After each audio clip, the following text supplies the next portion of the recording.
our president, Kyle Hall. Thanks, Josh. And as Josh said, thanks everyone for attending.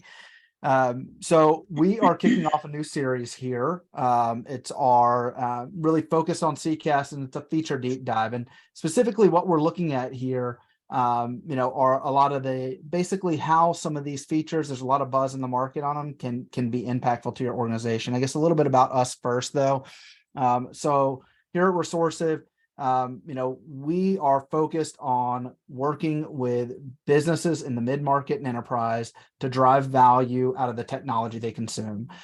We do that across a lot of different pillars, whether it is, networking, SD-WAN, SASE, security, corporate mobility programs, voice communications, and also contact center, which is really what we're focused on today. I've been doing that for about 6 years now in this capacity, and excited to be here today. Jeff, you want to go ahead and introduce yourself before we get into it? Yeah, thanks, Kyle. So my name is Jeff Moss. I'm one of the enterprise consultants here on the team with Resourcive. I'm also one of the contact center leads, and I'm really excited this morning about this series, Kyle, that we're kicking off for a couple of reasons. But the biggest one is every single one of us are customers and consumers of products, services, and goods. We all have options today. And when we get into the customer journey here in a little bit, I'm really excited to talk about it. So thanks for having me. Yep, absolutely. Jeff is personally dedicated to eradicating bad customer journeys. So I know he'll get into that a little bit, but a little bit on the agenda first and just what we plan to cover. So kind of did the welcome. We'll do a little bit of grounding in CCaaS and why we're focused on that area. Get into today's topic, which is CRM integration.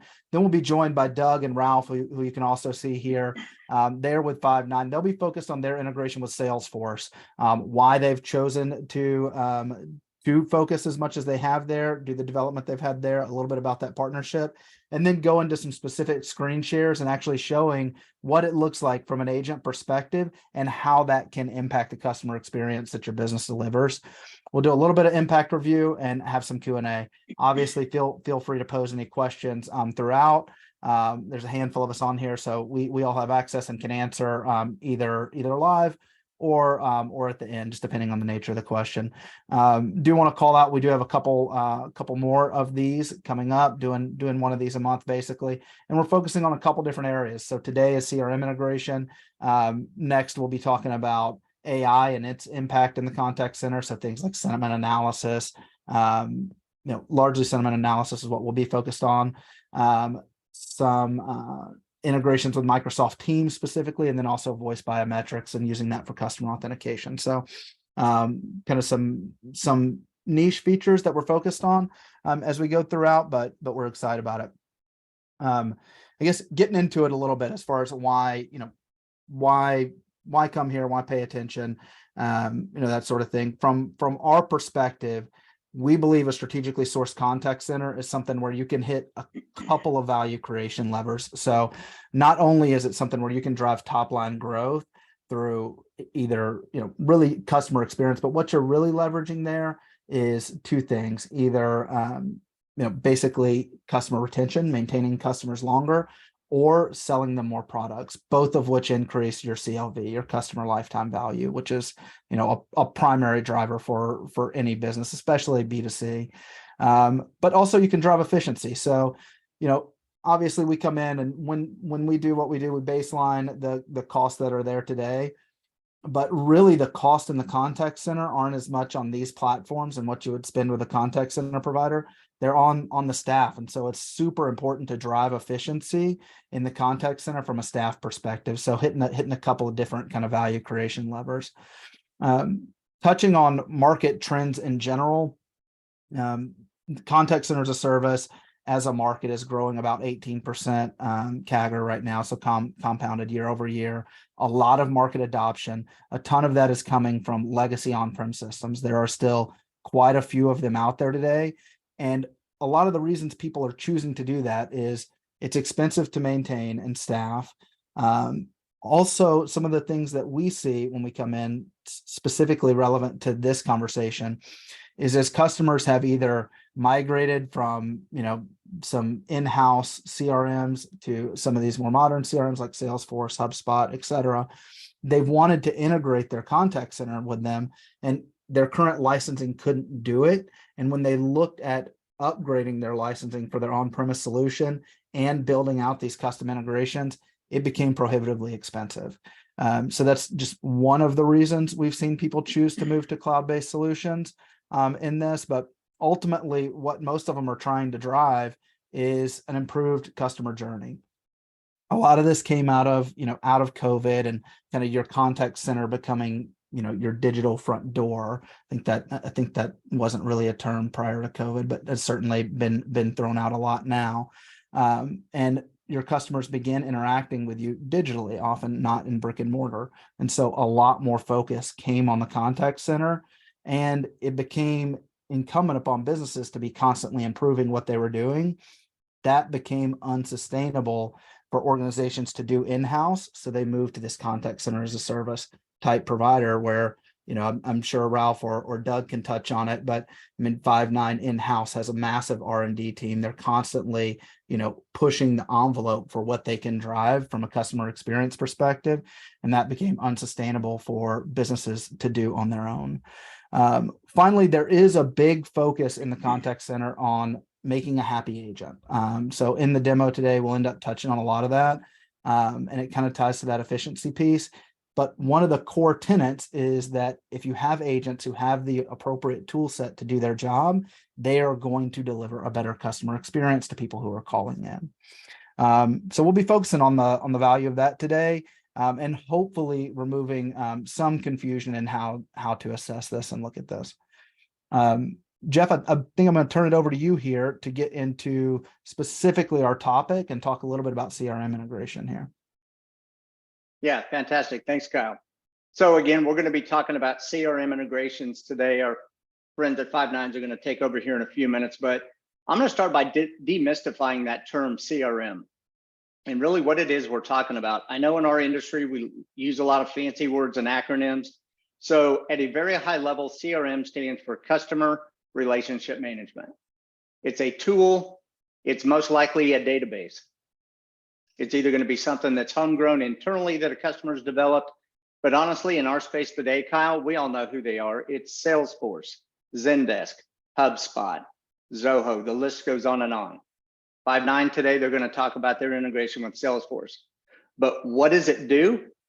Let's talk about it for a couple of minutes. And I'm not going to read these slides, but it's going to be able to give the agent the tool that they need to provide a personalized experience.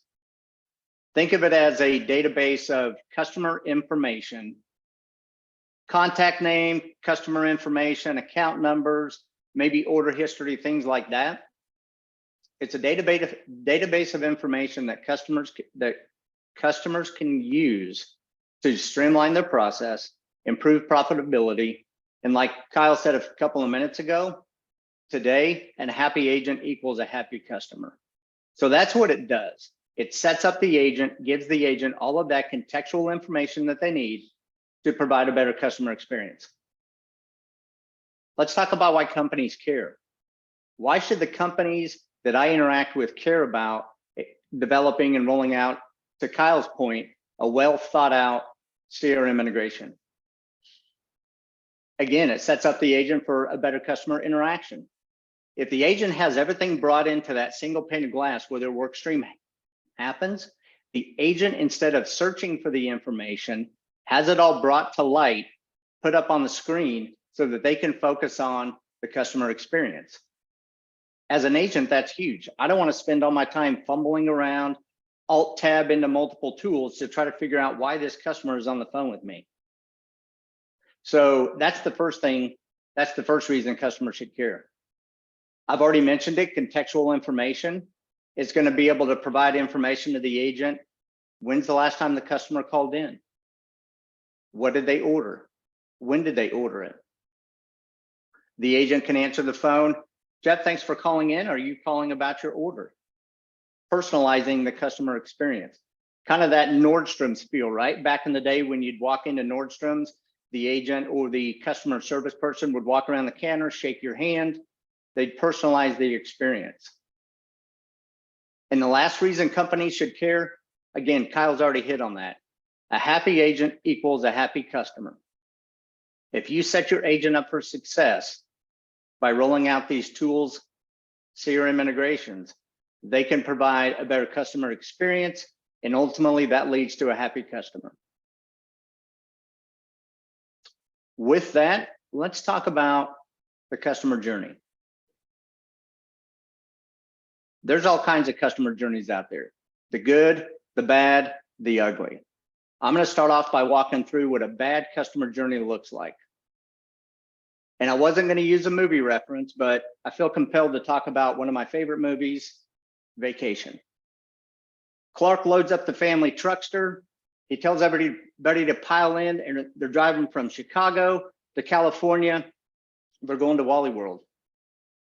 Clark says, I don't need a map. I know how to get from Chicago to California.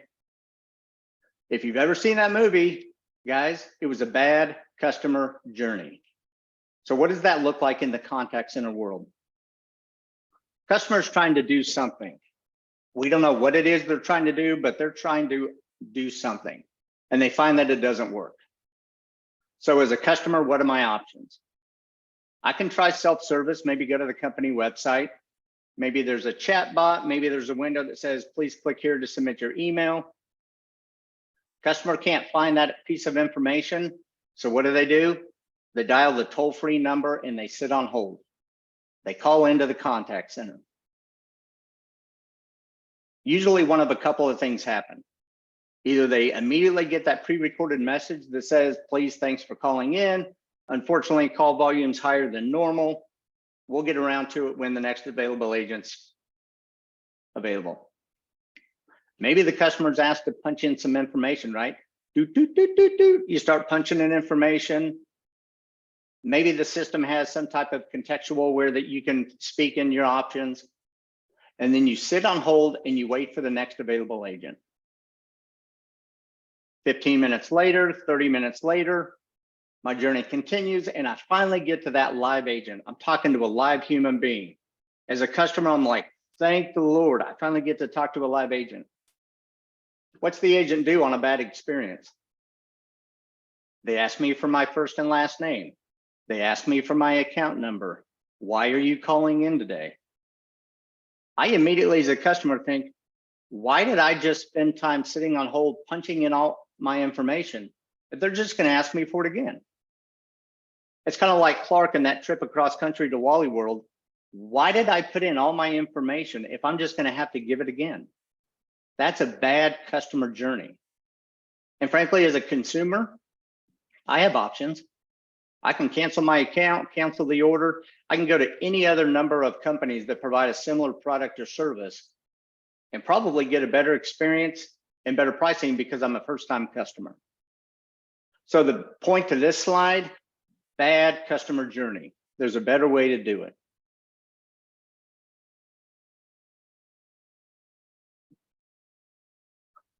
What does a good customer journey look like? This is what I want as a consumer. This is what I want as a customer.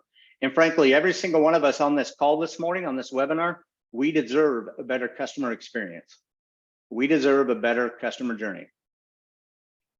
So let's walk through that looks like. Same customers trying to do something, they find that it doesn't work. The customer goes out to the company website, they try using one of the self-service options. Maybe there's a chat bot in that bottom right-hand corner. They ask the chat bot a question, they get their answer. Mission accomplished, the journey's complete. While my journey was short and sweet, it was a good customer journey. So that might be an option. But let's say on the website through self-service, I can't get the information that I need and my journey continues. I prefer to speak to a live agent because that's how I like to do things.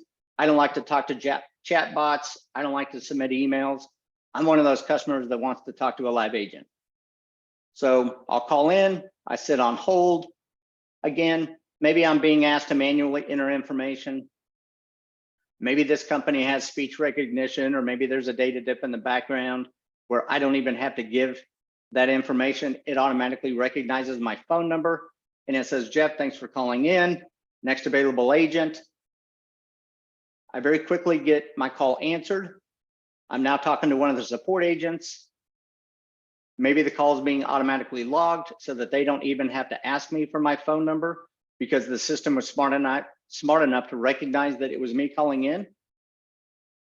And I get to that agent and the agent says, Jeff, thanks for calling in this morning. Do you happen to be calling in about a status on your order? Success. That is a good customer journey.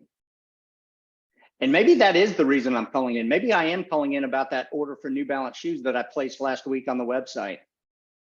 The agent with a well thought out CRM integration can turn this customer service call into an upsell. So on a slide a minute ago, Kyle was talking about bottom line and top line.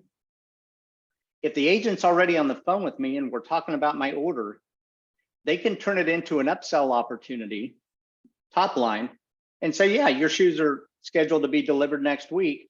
Oh, by the way, you know that we have socks and workout gear that can go along with those shoes. Would you like us to add those additional items to the order? It's an upsell opportunity. It's a great customer experience. And I wake up thinking, man, New Balance is the company for me. That's the only shoe I'm ever going to wear again. So what is the point of this slide? A good customer journey leads to customer retention. It allows customers and companies to retain their existing customer base, grow that customer base, and provide a better customer experience. That's what can be done with a well thought out deployed CRM integration. Kyle, with that, I think I turn the call back over to you to tee up our friends at Five9. Yeah, thanks, Jeff. Appreciate it. I mean, you talked quite a bit about the cross-sell and upsell, right? I mean, the other pieces I think about when I look at that, I think about the time on the agent side. It really adds up when we go into contact centers. I think Five9 is going to highlight one of their case studies with about 1,000 agents, right? When you look at that time and how many calls they're fielding and removing, even 30 seconds per call with either post-call wrap-up or customer authentication on the front side, ideally both, you really start talking about some serious efficiency that can come at scale. So look, this market, there's a lot of providers in this market on both sides. We're talking CRM integration. So you've got contact centers and service providers, as well as CRM providers. And there's a lot of different ways that it can look and a lot of different ways that it can go. Today, specifically, we're going to be focused with Five9 and Salesforce. So I'd like to introduce Doug and Ralph. They're going to talk quite a bit about this relationship, why they've invested in it, and then get into some specifics of what it actually looks like in a contact center environment. So with the intent really to be able to visualize that difference in the agent experience and the impact that can make. Doug, I'll turn it over to you here. Yeah, thanks, Kyle. And hi, everyone. I'd just like to go ahead and introduce myself real quick before we start on the presentation. But my name is Doug Brown. I am the Director of Business Development for Five9, and I support our global Salesforce practice. With that being said, Resourcive did a great job of kicking things off for us and talking about the ultimate value that we're looking to receive. But what I want to do is focus on our global partnership that Five9 and Salesforce has and how we are stronger together by providing solutions for our customers. And with that being said, I'd just like to go ahead and kick things off with that and talk about, why Salesforce and Five9. And it all starts with, our robust enterprise-grade CCaaS solution, working inside of the Salesforce console, like we've been talking about so much on this call already. In return, the customer gets to take advantage of the Five9 rich metadata associated with the CCaaS information. And then also they get to take advantage of the Salesforce CRM data. And having the ability to aggregate that data together to provide a superior customer experience and drive overall customer satisfaction and organizational contact center satisfaction as well and success. That's the most important thing. Kyle and both Jeff touched on it, but in order to get a happy customer, you got to make sure that your processes are fluid throughout the customer journey, regardless of where you're interacting with them. And our partnership is really defined by these three categories that you see on the screen here. First, it starts with our overall partnership, and then we go into our global initiatives and then also our innovation. But in regards to, our overview, we've had 14 plus years of a partnership with Salesforce, and we have 1,400 plus customers using the Salesforce adapter and Five9 adapter to go ahead and unify like I was telling you before, the 5.9 CCaaS or UCaaS data with the Salesforce CRM data. With that being said, we also have a global presence in 80 plus countries. So regardless of where you reside or your contact centers reside, we can provide support. And if you do follow the sun, support, we can support that as well. On the right-hand side, you'll see our international footprint, and we're aligned with Salesforce to make sure that we have the same go-to-market strategy as them. Since we've been in partnership with them so long, we work very tightly with their R&D team and our R&D team to make sure that we are developing the best-in-class solutions, and then also making sure that we're aligned from a geographic perspective as well. And then what I like to talk about a little bit further is, our NPS score. So we have a 90 plus NPS score, and the average score within the CCaaS space is a 43. And I really think that this goes on that we work with our customers, regardless if it's post-sale or pre-sale, to make sure that we're providing exactly what was told and sold to you throughout that process. And then making sure it's implemented according to the way that we scoped it out, within our SOW. And in addition to that, if you're domestically here in the United States or also have, contact centers overseas, we have the global data centers and POPs to really provide, the carrier grade solution and in-country data centers to support your data needs. And then when we talk about innovation, not only do our customers feel that we have best-in-class CCaaS solution, but then we're also backed by a number of industry analysts such as Forrester, Armada, Aragon, Frost & Sullivan, and also Gartner. And we are always working to provide differentiators within our space. And one of the key differentiators that we see is having the ability to provide automation through some of the processes that you use both with 5.9 and Salesforce. And by combining that data together, we're able to go ahead and provide a superior experience. Like Jeff was saying, we can work with AI to go ahead and provide real-time article recommendations, reply recommendations, and provide upsell and cross-sell opportunities to make sure we're meeting the customer when they have the most need, and we're providing that superior experience for them. In addition to that, we also have our outbound dialer and WFO solutions. So 5.9, if you're familiar with us, we actually started off as an outbound dialer company. And as our customers' needs started to develop and change, we started to go into the WFO space. And within the WFO space, we have a whole gamut of products that we can go ahead and provide to provide those superior experiences for your customers, which will ultimately help drive, your NPS score higher, first call resolution will also drive up. So there's a lot of things that we can do to have an impact on your ROI and the business outcomes that you're looking to receive. With that being said, what I'm going to do is I'm going to go ahead and pass things over to Ralph, and he's going to go ahead and provide an overview of our solution. If there's any questions at any point in time throughout this overview, please feel free to post them below in the chat, or you can go ahead and raise your hand and we can go ahead and get the question asked or answered for you as well. With that being said, Ralph, I'm going to pass it over to you. Hey, Doug, thank you. So yes, my name is Ralph Desiderio. I am a solution consultant here at 5.9, supporting our channel partners. So thank you for your time today. So we talked about customer experience, good customer experience, bad customer experience, kind of first call resolution, productivity from an agent. So let's have a kind of a look behind the curtain on how that all happens, right? So a couple of things here. So our 5.9 adapter here on the bottom left, basically that goes ahead and it's installed via the App Exchange. It's fully integrated into Salesforce. Once you sign into Salesforce, you're signed into the adapter as well. And basically what's going to happen here, it provides a full cloud-based contact center, fully blended inbound, outbound, providing the agent or the user to live within Salesforce, and kind of like Jeff said, without alt tabbing outside of applications. So now what's part of that productivity? So one of the big things is from the customer experience is personalizing that. So as Jeff went ahead and said, the last thing you want to do is ask a customer, hey, what's your name? So as you would expect at the very top here, you're going to get a screen pop. So that enables you to go ahead and personalize that experience. Hello, Mr. Public.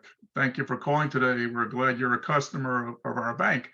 Here on the right side, that full cradle to grave tracking. So maybe more personalization. Hello, I seen that you went ahead and you called in on this particular day, and it was a chat, or if it was a phone call, how can I help you? Is it a follow-up to that? So now the customer knows that you're kind of ahead of the game, right? You're not waiting for them to feed you information.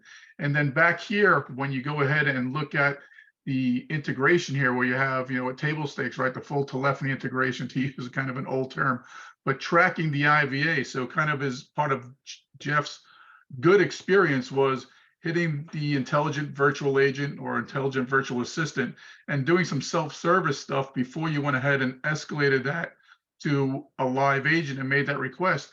I could see here as the agent that Mr. Public went in, he checked his balance, he made his payment. So once again, personalizing the experience. Hello, Mr. Public. I saw you were in our IVA system. You went ahead, you checked your balance, you made a payment. So what else is it that I could do for you today? So all about the personalization. So outside of making the agents productive, from my experience, having that good experience all starts with how personalized you can make that experience up front. So once we're in here now, we have our Agent Assist. Agent Assist is basically an AI-driven application that provides insights and productivity by providing workforce automation, workforce automation and next best actions to the agents. So they're not having to go ahead, once again, alt-tabbing out of the application, looking for information. So if we go ahead and we look here on the left side, we can see what we're doing is we're transcribing the interaction as it's happening. And based on the keywords and phrases that we're picking up on or intents, we're providing information. Now, in this particular instance, the customer decided, hey, even though I went ahead and I checked my balance, I made my payment, maybe I didn't go ahead and check something, but I'd rather just go ahead and speak to the agent in this example to kind of re-verify things. So we could see here that the customer said they wanted to go ahead and check their balance again. So listening in on that and picking up on that intent, we've automatically went ahead and presented that information to the agent. So they don't have to alt tab out of that. Okay, can you hold on, Mr. Customer, Mr. Public?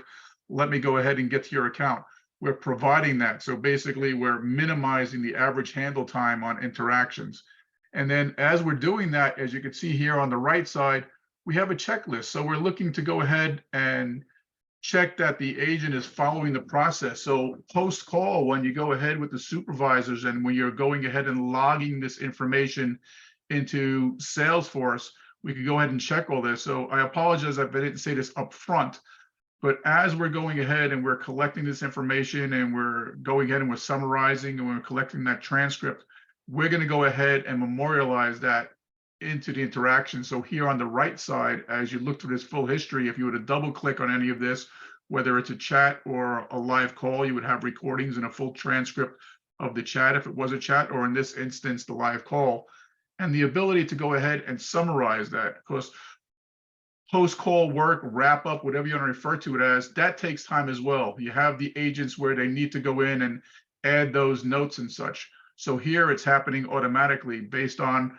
what's being heard and what's being said and the intents that are happening. We're going ahead and we have the ability to add that to the CRM as well.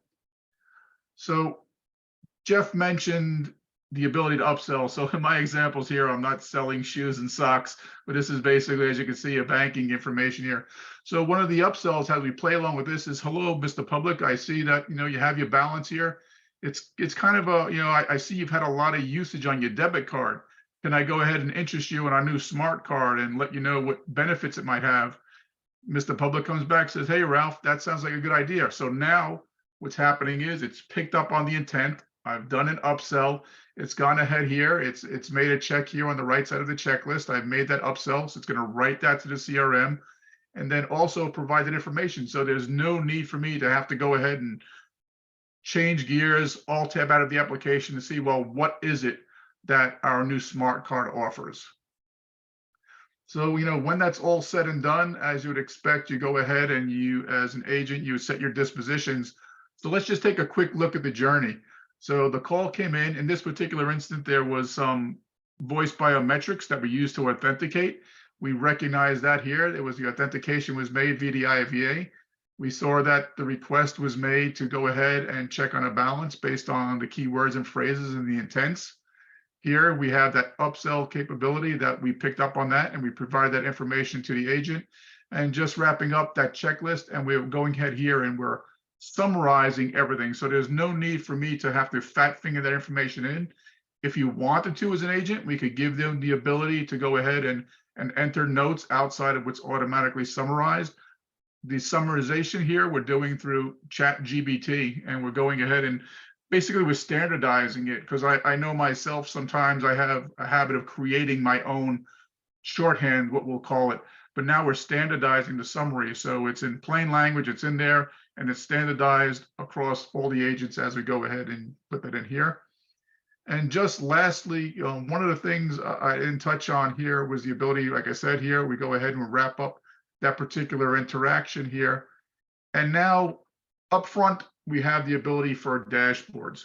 So providing a good customer experience and learning from those customer experiences, you have supervisors. So supervisors can live within Salesforce as well. We have that application, but we have the ability here to work with Salesforce and create dashboards.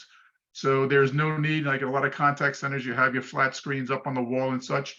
Here you have the ability to feed into Salesforce any 5.9 data, as long as with any other third-party application on data that Salesforce is deciding to bring in, and go ahead and present this as a dashboard. Typically, this is used from a supervisor from my experience, but you could go ahead and present this to agents as well. So once again, allow agents to make educated decisions. If they happen to see that they were going to go on a break, let's just say, and they happen to see that call volumes are up, ideally, I'm going to make an educated decision to, you know what, I could wait a few more moments before I take lunch. I'm going to go ahead and answer some more calls in this instance. And just lastly, here, once again, the adapter, we do have the ability to provide some key performance indicators to the agent outside if we think it's too much to go ahead and present this full dashboard. So with that being said, I believe, Doug, it's back to you. Yeah, thanks again, Ralph, for this overview. And just to add on to what Ralph was saying. So with Salesforce and 5.9, we do have some cross-pollination of products. And I just want to go ahead and let everyone know on this call that when we're working with Salesforce, we're always going to do what's best for the customer. If the customer, for example, wants to go ahead and have omni-channel, their chat bots, their SMS conversations going through Salesforce, and us having to work with Salesforce on that, we can do that. If the customer wants to go ahead and work with us and have our omni-channel experience, we can also work that angle too, and still have that information funneling through Salesforce. So regardless of what your business use cases are, please reach out to the Resourcive team, and then we'd love to go ahead and review your business use cases and see which products are going to be the best fit for you and your organization to drive those business outcomes you're looking to receive.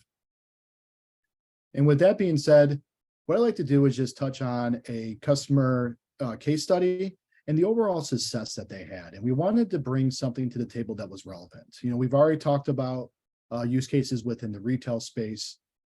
We've touched on a couple within the financial services. And now what we like to do is just cover something within the education space in the nonprofit. So Southern New Hampshire University is one of our marquee mutual customers with 5.9 and Salesforce. And if you're familiar with them, they're one of the fastest growing universities and nonprofits in the United States.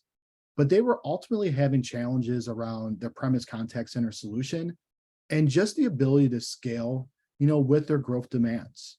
So what they did is they reached out to, 5.9 and Salesforce, and we started to learn more about their internal systems, how their applications work, spent a day in the life really trying to focus on how we can optimize their current experience to provide the most value for them long-term. And what we saw was they just had a lot of challenges based on the on-premise solution and limited scalability. So with their rapid growth, they really needed a CCaaS provider who had an enterprise-grade type of solution to scale in a moment's notice based on their own technology and scalability needs.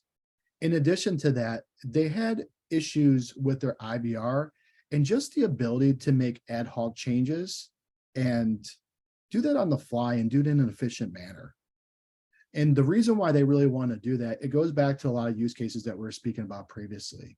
It's based around the deflection of calls and ultimately being able to gather key bits of information to power the overall experience for both the customer and also the agent that's on the line.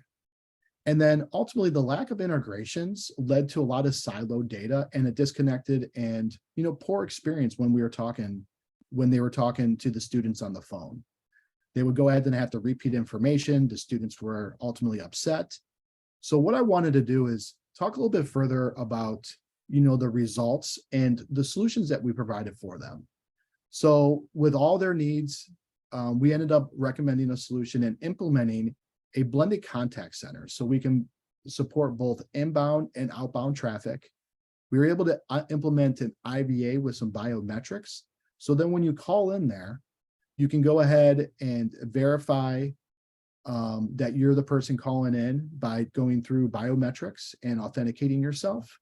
And then also entering in key bits of information. So when you get to an agent, it's relative conversation and you're not repeating yourself. In addition to that, giving them reports to really give them the business intelligence to drive their business forward. And, like I was saying before, when I was speaking previously, really having the ability to aggregate that CCaaS metadata with the CRM data to drive that business intelligence they're looking to receive. And they didn't have an adapter in place for Salesforce. So ultimately, there was just a lot of swivel chairing back and forth from applications and not really focusing on the students or the customer's issue at that time, but really making sure that they had all the information to have an effective conversation. So then ultimately, after we provided those, we were able to get into the overall impact, which is at the bottom of the screen here. And the lack of integrations was the biggest one. And by leveraging Salesforce and our integrations, we were able to give the agents a single pane of glass to work with and really allow the agents to focus, on the customer's problems. So that was a really big impact for them. And that ultimately impacted a number of their metrics, such as NPS scores, case resolution times, customer retention, and just being able to overall self-deflect by having their students call into the contact center, see if they can answer some of those questions through the IVR. And if there's more complex issues, let's go ahead and make a recommendation for connecting with that agent. In addition to that too, if there are longer than expected hold times, we have the capabilities for them to go ahead and do an IVR to SMS text. So whether waiting on hold or being put into a queue, they can go ahead and have a one-on-one conversation via SMS, which really transformed the overall engagement on how they work with their customers.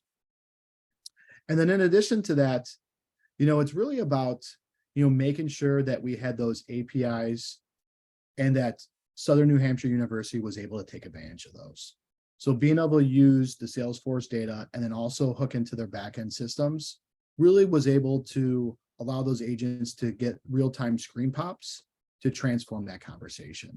And all of it's about the flexibility to scale. So as their technology needs change, they can easily turn on features and functionality based on their future initiatives and where they're looking to take the business. And, ultimately, the way I like to end this slide is, we like to do the same for all you too. So, please reach out to Resourcive and the 5-9 team if you'd like to learn more about, how we can help you transform your contact center and provide these superior experiences for your customers and also the agent that's working with your customers. And with that said, I'm going to go ahead and pass it back to Kyle to wrap things up. Cool. Doug, did I hear you say that college students prefer to text? You're exactly right. So whatever means they have, whatever means they want to communicate, we can support those in those efforts. So yeah, no, I appreciate that. Look, I mean, from our perspective, right, when we think about that case study or when we go into existing clients, we're looking at a couple different levers, and the ROI story ultimately is anchored in efficiencies, right? I think there's a lot of talk about, improving customer satisfaction and NPS, but oftentimes that's a lead indicator, and it's going to take a while before businesses see the result of that. The near term that a lot of times we're seeing companies are making these decisions on is reduce call times from the start, right? They're looking and they're saying, hey, it's taken me 1,000 agents to handle the call volumes. I see that increasing. It's a challenge to get new agents, it's a challenge to retain them. It's a challenge to onboard them. Like, can I just do more with the same amount of agents we have? And the answer is generally yes, but you're going to have to reduce the amount of call time that each call is taking. So we've gone into a lot of different ways that happens. Obviously, it's going to look different in every single environment, but generally it's centered around improving the workflow. Right. So Ralph was saying Alt Tab, and what he's really saying is, hey, 6 seconds in task switching between this application and this application, and you do that 4 or 5 times in a call, you start to add some serious amount of time to that call. Right. So we're looking at improving the workflows there. And then we get into some of that customer satisfaction and upsell, cross sell. But again, a lot of times when we go in, what we see executives making that decision on, they're saying like, yes, that's really good. That is a strategic thing. And I do believe that you can help me with that, but also show me how you're going to reduce the cost that I have there now. And for that, we're generally looking at call times. We're looking at average handle time and looking at really the staff side of the call center, and how they can do more with less. The places it does really matter, if there's a strategic initiative for cross-sell and upsell, it's worth noting that as a lot of contact centers have moved to work from home, supervisors used to be able to walk the floor. They used to be able to hear how an agent is doing cross-sell and upsell. Now, like, you need those transcripts to be able to see, is that happening? And what's the conversion like for, this team versus this team? Are there ways that we can help or train or remediate to bring best practices across the call center? The other place is customer authentication. If that's taking a significant amount of time, oftentimes that's where I see people begin. You can start with a screen pop via data dip, but next is the customer authentication. How can we either have customer input, data, or some form of automation that looks at the call they're calling in on and maybe asks for a second form. But oftentimes that's a 20 to 30 second type of activity when done by a human. And then next is, if the business is investing in additional CRM capabilities, these types of projects, with Salesforce or the others are generally really, really heavy CapEx up front, a lot of design, a lot of build out, and a lot of focus. It's generally a large strategic project. If you're doing that, you should consider the integration with voice to really gain the maximum benefits there. I guess with that, I think we're really closing out and into Q&A. Josh, I think you kind of managed some of that for us. Anything there? Yeah, I got one here in regards to implementation. So I guess around this type of functionality, what is the kind of implementation process, or how does that kind of typically play out? Cool. So I guess specific to CRM integration, what I've seen, you want to spend a lot of time in requirements because none of them are the same, right? I mean, 5.9 will tell you that they have out of the box type integrations. That's true for some object types, right? But depending on how you've built out your CRM, what specific edition you're on, it may look a little bit different. I think, Doug, you out of the box integrate with like the contact or account record. But for instance, if it's case, there may be some custom development that's built there. So generally you want to spend some time pre-contract really verifying the functionality that you're looking to deliver here and going into some details around it. And then it is a component of the larger implementation. Yeah, and Kyle, I would just add that when it comes to migrating implementation strategies, I think Ralph and Doug would agree. This doesn't have to be a forklift, as we call in our industry, or an all or nothing proposition. Some of these technologies and solutions can be introduced into the environment with that crawl, walk, run mentality, where you can introduce these technologies without interrupting the day-to-day operation. So it doesn't have to be an all or nothing. It can be tailored, and the way you tailor the solution and the implementation is exactly what Kyle's talking about here. Have conversations early and often to make sure that you're developing a roadmap that works best for the customer. All right, awesome. I'm gonna just pull this last one, and this I guess can kind of feed off of that. But how is pricing typically impacted layering this on or out of the box? Is that something that Five9, I'll throw that to you guys. How does this typically impact pricing for customers? Yeah, so from a Five9 perspective, you would have to just go on to the Salesforce App Exchange, and we have a Five9 adapter on that App Exchange, and it's $15 per user per month, which is our list cost. We have some flexibility with that pricing too, but I would go ahead and recommend just working with one of our sales folks, and they can go ahead and work with you on that. But that's the only fee that's associated with that, and then we have an implementation fee as well too. But it's a very small lift, but it gives you a tremendous amount of ROI associated with it. All right. Thanks, Doug. Thanks, Doug.